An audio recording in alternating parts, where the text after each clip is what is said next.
When you start aiming for success, do the advantages and disadvantages that you have really matter? Well, success influencers like Alex Hormozi would kind of downplay that.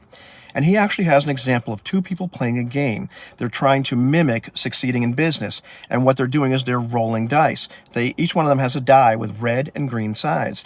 And when they roll a green, well, that's a success. And not only that, but it turns one of the red sides green as well. In the beginning, each die only has one green side, so it's really hard to succeed. But as time goes on, you have more and more green sides, it becomes easier to succeed, and that's kind of mimicking the idea of you building up skill and experience and momentum. So there's a catch. One player has a die with 20 sides, the other one has a 200-sided die. And Hormozi's message is that the only way to lose is if you stop rolling. As long as you stay in the game, you really haven't lost.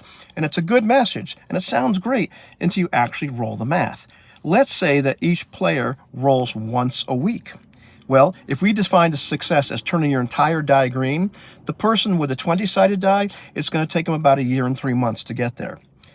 The person with a 200-sided die, it's going to take them 22 and a half years on average to get there. So it's a lot different, man. And so is Hormozi wrong about persistence? Not exactly. I mean, persistence matters. He's absolutely right that quitting guarantees failure.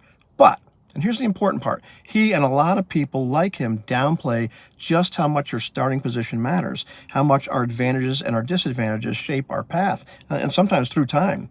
And when you're born with privilege, you come from a stable family, you've got good health, you're the right country, right gender, right color.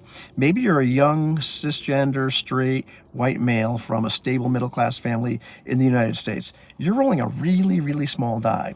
But if not, if you're facing things like poverty and discrimination, chronic illness, family obligations, maybe you're a woman, maybe you're a person of color, you're playing the same game on hard mode. Can you still succeed? Of course you can. Persistence definitely matters. However, so does the size of the die that you're rolling.